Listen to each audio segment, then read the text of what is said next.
ہر قسم کے روحانی جسمانی مسائل اور وظائف کے لیے پیر اقبال قریشی چینل کو سبسکرائب کریں۔ رسولہ الکریم اما بعد فاعوذ باللہ من الشیطان الرجیم بسم اللہ الرحمن الرحیم وَقَضَيْنَا إِلَى بَنِي إِسْرَائِيلَ فِي الْكِتَابِ لَتُفْسِدُنَّ فِي الْأَرْضِ مَرَّتَيْنِ وَلَتَعْلُنَّ عُلُوًّا كَبِيرًا فَإِذَا جَاءَ وَعْدُ أُولَاهُمَا بَعَثْنَا عَلَيْكُمْ عِبَادًا لَنَا أُولِي بَأْسٍ شَدِيدٍ فَجَاسُوا خِلَالَ الدِّيَارِ وَكَانَ وَعْدًا مَفْعُولًا صدق اللہ العظیم۔ ان آیات کے اندر اللہ رب العزت نے مال اور اولاد کی برکت کا ایک بہت مجرب عمل رکھا ہے کہ اگر کوئی آدمی یہ چاہے کہ میری مال میں اور اولاد میں برکت اللہ عطا فرمائے اور اللہ تعالیٰ ان کو میرے لیے خیر کا ذریعہ بنائے تو اس عمل کو اختیار کرے۔ یہ آیات کریمہ بنی اسرائیل پر اللہ تعالیٰ نے ان کے اندر کے مسائل کے متعلق نازل فرمائیں کہ بنی اسرائیل اللہ کی بڑی ہی برگزیدہ قوم تھی اور وہ امت ایسی تھی کہ اللہ نے اس کے ناز نخروں کو برداشت کیا، لیکن حضرت موسیٰ علیہ السلام کے جانے کے بعد ان کی زندگی میں بھی انہوں نے بہت زیادہ شرور و فتن کو اختیار کیا، لیکن اس کے بعد بھی وہ لوگ اپنے مقصد سے ہٹ گئے تو اللہ تعالیٰ نے ان کو کیسے ذلیل کیا اور کیسے ان پر جو ہے یہ احکامات نازل فرمائے کہ یہاں اللہ رب العزت نے تورات کے فیصلے کو بیان کیا ہے کہ بنی اسرائیل کو اللہ تعالیٰ نے یہودیوں سے کہا وَقَضَيْنَا، اور ہم نے یہ فیصلہ کر کے بات متعین کر دی کہ اِلَى بنی اسرائیل، بنی اسرائیل کے متعلق فی الکتاب، ان کی کتاب کے اندر، بنی اسرائیل کی کتاب میں یہ بات میں نے لکھ دی اور یہ فیصلہ کر دیا لَتُفْسِدُنَّ فِي الْأَرْضِ مَرَّتَيْنِ، تم زمین میں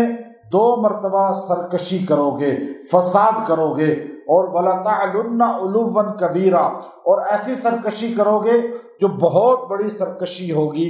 اور اس کی وجہ سے اللہ تعالیٰ تمہیں جو ہے محروم کرے گا بہت سی چیزوں سے۔ فَإِذَا جَاءَ وَعْدُ أُولَاهُمَا، اور پھر جب ان کا یہ پہلا وعدہ پورا ہوا، بَعَثْنَا عَلَيْكُمْ، یعنی انہوں نے سرکشی کی، بَعَثْنَا عَلَيْكُمْ عِبَادًا لَنَا، پھر ہم نے ان پر اپنا ایک بندہ متعین کر دیا، اولی بأس شدید، جو ان پر بہت سخت تھا، وہ صحیح لڑنے والا تھا، فجاسو خلال الدیار، اور ان کو پھرا دیا، گھما دیا اس نے دنیا کے اندر، یعنی وہ بکھر گئے، ادھر ادھر تتر بتر ہو گئے۔ وَكَانَ وَعْدًا مَفْعُولًا، یہ وعدہ ہمارا پورا ہو گیا۔ ثُمَّ رَدَدْنَا لَكُمُ الْكَرَّةَ، پھر ہم نے واپس لٹایا، تم نے جب توبہ استغفار کی، تھوڑے سے اپنے واپس عقیدے پر آئے تو ہم نے تمہیں واپس جو ہے وہی قوت عطا فرمائی۔ وَأَمْدَدْنَاكُمْ بِأَمْوَالٍ وَبَنِينَ، تمہیں مال بھی دیا، اولاد بھی دی، اور وَجَعَلْنَاكُمْ أَكْثَرَ نَفِيرًا، اور تمہیں بڑا لشکر عطا کر دیا، پھر تمہارے پاس قوت آ گئی۔ اب یہ چند آیات ہیں،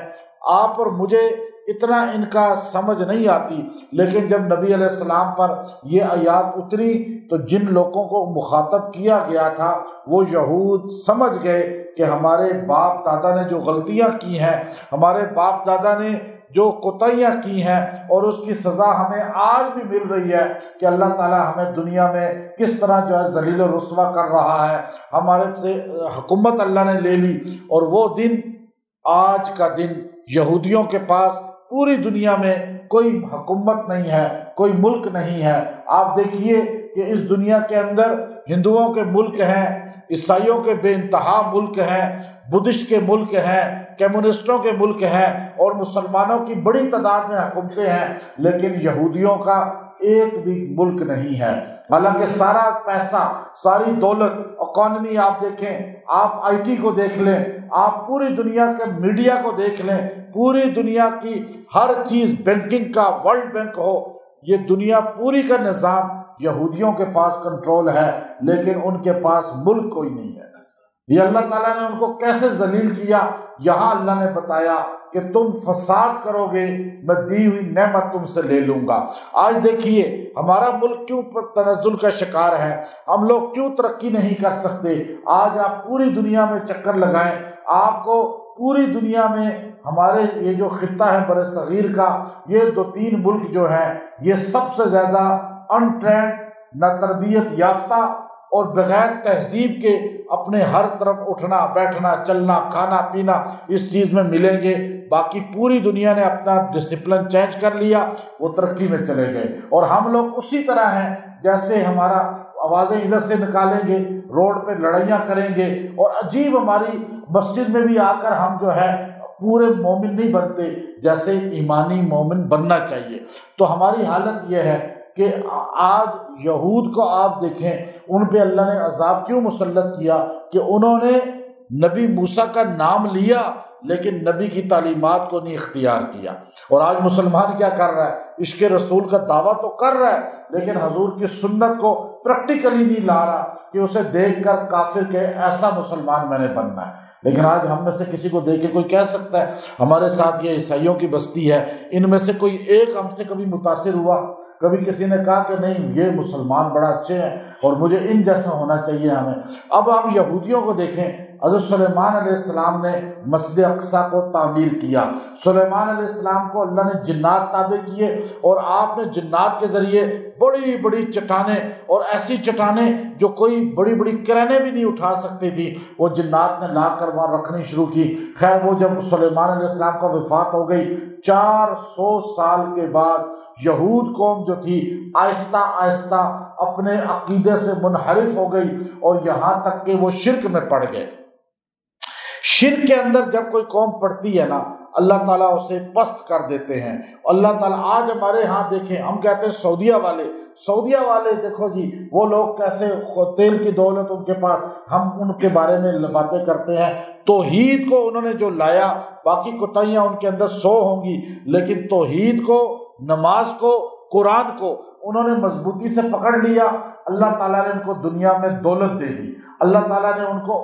اٹھان دے دی۔ ہم لوگ سونے کی چڑیا بر صغیر کہلاتی تھی، ہمارے پاس اتنا سب کچھ ہے، لیکن ہم کیوں ڈاؤن ہو گئے کہ ہمارے ملک میں جس کا دل چاہتا ہے کلمہ پڑھنے والا، کوئی قبر کے آگے سجدہ کر رہا ہے، کوئی درخت کے آگے سجدہ کر رہا ہے، کوئی دروازے کو سجدے کر رہا ہے، کوئی کہیں چڑھ کے سجدے کر رہا ہے۔ اللہ کو چھوڑ کے ہر جگہ ہم سجدہ کرنے کو تیار ہیں، لیکن یقین ہمارا اتنا کمزور ہے کہ اگر آپ اسی مسلمان کو سمجھائیں کہ یہ کیا کر رہے ہو، وہ آپ کے قتل پہ آ جائے گا، لیکن اپنے باپ دادا کی رسم کو نہیں چھوڑے گا۔ اسی لیے تو ہم ذلیل ہو رہے ہیں۔ ہماری ذلت کا جو ہے وہ سیاستدان نہیں ہے، یاد رکھیے گا، ہمارے اپنے یہ اعمال ہیں۔ اب بنی اسرائیل حضرت سلیمان کے بعد 400 سال تک کچھ نہ کچھ رہی، تو بیت المقدس ان کے پاس رہا، یہودیوں کے پاس۔ جب انہوں نے اس کو چھوڑا، آہستہ آہستہ اپنے بزرگوں کے بت بنا لیے، پھر بتوں کو سجدے شروع کر دیے، یہاں تک کہ سجدہ بتوں کو کرنے لگے، مشرک ہو گئے۔ اللہ تعالیٰ نے بادشاہ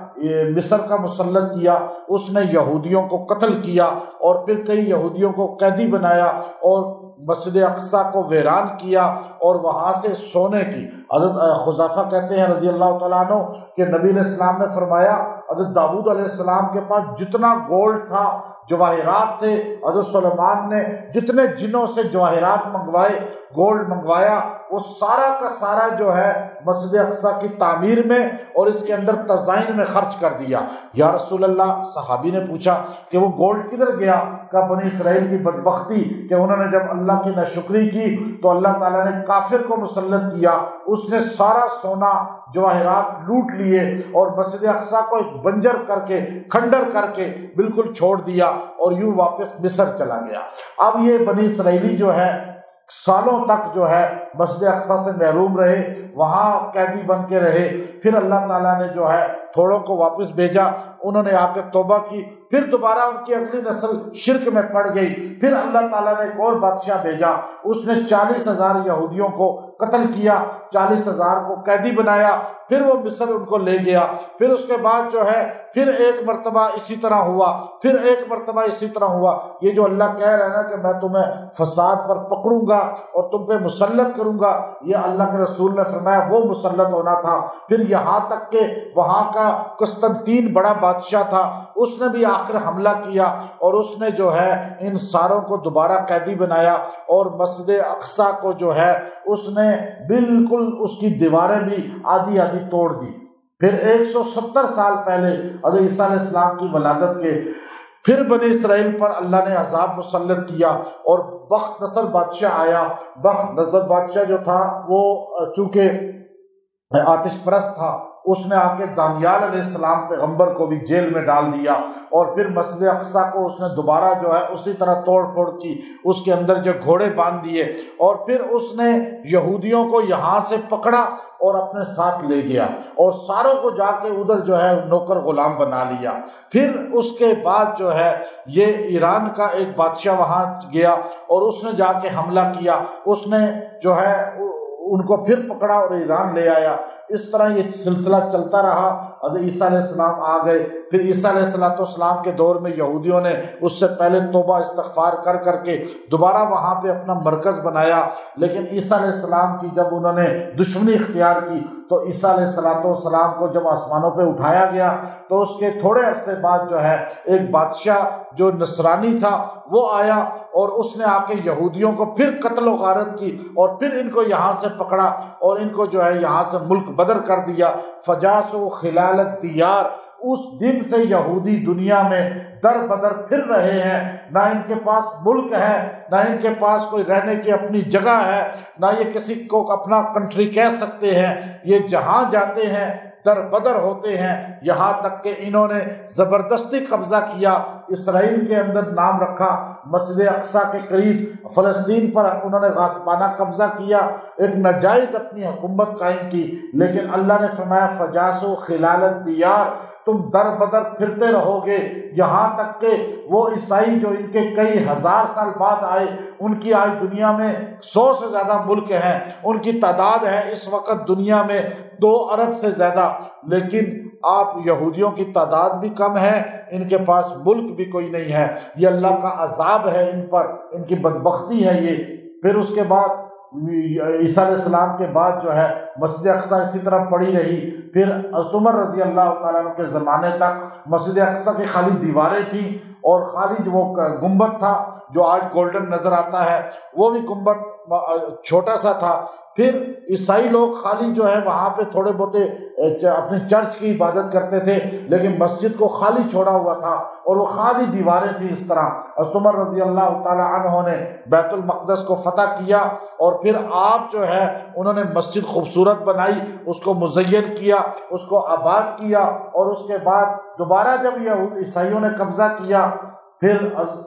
سلطان صلاح الدین ایوبی رحمۃ اللہ علیہ نے اس کو آزاد کرایا۔ پھر یہ 1948 تک تو بالکل آزاد ہی رہا، پھر اس کے بعد اسرائیل نے اس پہ دوبارہ غاصبانہ قبضہ کیا، اور اب دنیا کے اندر پھر ان کی ذلت کا وقت شروع ہو رہا ہے۔ ہر 80 سال کے بعد یہودیوں پر دنیا میں ذلت کا ایک دور آتا ہے جس میں وہ عروج اتنا پا چکے ہوتے ہیں کہ وہ دنیا کے اپنے آپ کو حکمران سمجھتے ہیں، لیکن اللہ انہیں ایک دم ذلیل کرتا ہے۔ کس کے ذریعے؟ وہ اللہ تعالیٰ نے یہاں پہ الفاظ استعمال کیے کہ فَإِذَا جَاءَ وَعْدُ أُولَاهُمَا وَأَسْنَا عَلَيْكُمْ عِبَادًا لَنَا، پھر ہم اپنے بندوں میں سے کوئی بھیجتے ہیں، وہ بندہ چاہے بخت نصر ہو وہ بھی اللہ ہی کا بندہ ہے، چاہے وہ فلپ ہو وہ بھی اللہ ہی کا بندہ ہے، قسطنطین ہو وہ بھی اللہ ہی کا بندہ ہے۔ اور اب اس وقت جو آپ کو غزہ والے نظر آ رہے ہیں، جو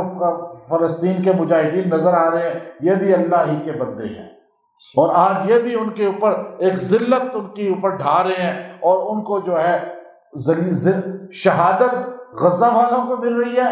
اور عزت غزہ والوں کو مل رہی ہے، اور ذلت جو ہے اسرائیل والوں کو مل رہی ہے پوری دنیا کے اندر۔ تو یہ اللہ نے فرمایا اب اگر انسان یہ چاہے کہ اس کی مال اور اس کی اولاد میں برکت ہو تو آیت نمبر 6 ہے سورہ بنی اسرائیل کی، وَأَمْدَدْنَاكُمْ بِأَمْوَالٍ وَبَنِينَ وَجَعَلْنَاكُمْ أَكْثَرَ نَفِيرًا۔ یہ جو بندہ روزانہ 3 بار پڑھ کے دعا کیا کرے گا، اللہ اسے ایک طاقت دے گا، قوت دے گا، مال کے ساتھ بھی اولاد کے ساتھ بھی۔ اولاد کو اللہ تعالیٰ صحت مند رکھے گا، اولاد کا دکھ پریشانی بندے کو نہیں اللہ دکھائے گا، اور ان کو اللہ تعالیٰ عافیت اور صحت عطا فرمائے گا۔ اور اس کی برکت سے چونکہ اللہ تعالیٰ نے یہ وعدہ کیا ہے، اور یہ وعدہ کیا تھا بنی اسرائیل کے ساتھ، لیکن امت محمدیہ کے ساتھ تو بہت احسن وعدہ ہے، اللہ نے اس کو مقام بھی اونچا عطا فرمایا ہے۔ تو اللہ تعالیٰ ہمیں عمل کی توفیق عطا فرمائے۔ وآخر دعوانا ان الحمد للہ رب العالمین۔